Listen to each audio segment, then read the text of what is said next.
Snoopy for President. It's a beautiful, sunny afternoon. When Snoopy hears something down below, it's Woodstock and the other birds hopping by, holding signs for different candidates for class president. I have forgotten that this was an election year, thinks Snoopy. One person who hasn't forgotten is Lucy. She wants her little brother Linus to become the next class president. But I could never be class president, says Linus. Think of the work. Think of the responsibility. Think of the power, Lucy adds. Linus smiles. Actually, that sounds pretty good. I'll do it, he shouts.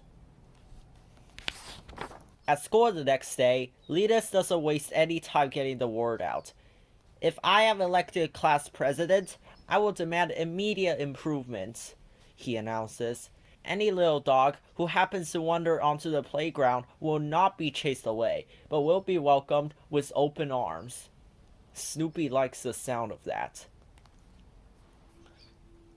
But Linus has some competition.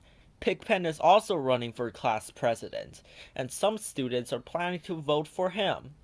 Lucy takes it upon herself to convince everyone in the school to vote for Linus. Hey you!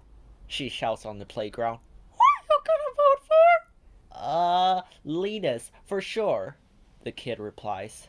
Well, you better, says Lucy. She turns to Linus. According to my private poll, you now have 85% of the vote. The next day, Violet approaches Linus. She's a reporter for the school paper. Will you care to tell us what you intend to do if you're elected class president? I intend to straighten things out, Linus says passionately.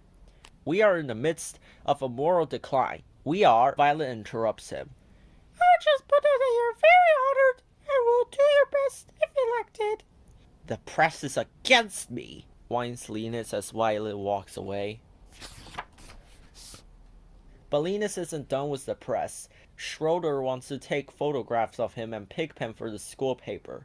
Let's pose you both with a dog, explains Schroeder. Snoopy comes bonding out and steals the spotlight. Looking good, Snoopy, says Schroeder.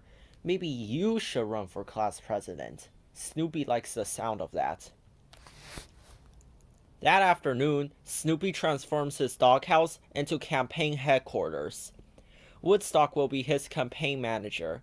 He's got a lot of ideas about what Snoopy should do, but he gets so excited by them that he paces right off the doghouse. My campaign manager isn't too bright, thinks Snoopy.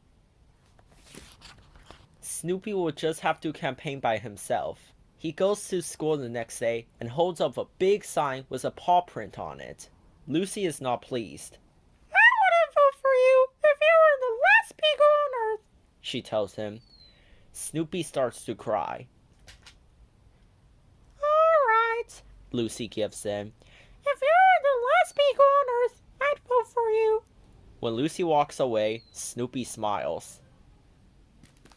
Sally approaches Snoopy next. I'm not sure if I'll vote for you or not, she says. Once again, Snoopy starts to cry. Alright, Sally says. I'll vote for you. Just stop crying. He's got a winning campaign strategy. When Violet comes by, she asks Snoopy why she should vote for him. When Snoopy doesn't answer, she just walks away. But Snoopy does know the answer. For one thing, I'm kind of groovy, he thinks. Not much later, Lucy comes by again. I think you're going about this all wrong, she tells Snoopy. You've got to do more than just carry a sign. If you're going to get elected, you're going to have to shake a lot of hands and kiss babies. Snoopy does not like the sound of that. That evening, Snoopy climbs back on top of his doghouse. Tomorrow is election day. Each candidate for class president will give one final speech before the students vote.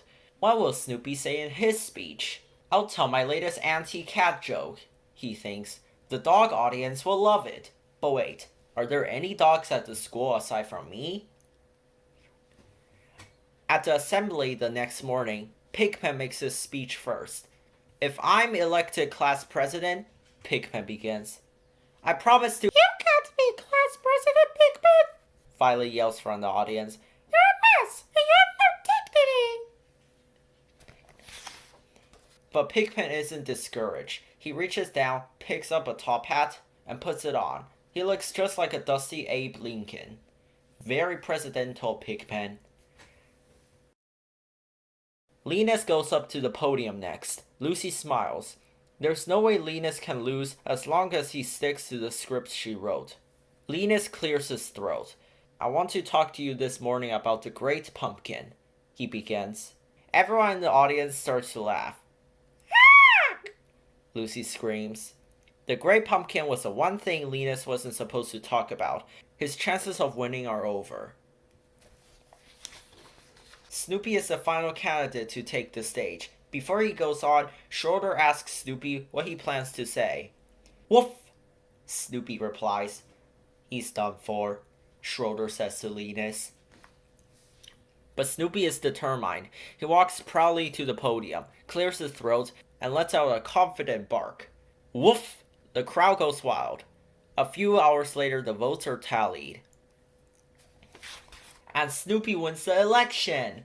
I'm sorry you didn't get elected class president, Pigpen, says Linus. You too, says Pigpen. Here we thought having photographs as a dog would get us votes, but instead, they all voted for the dog.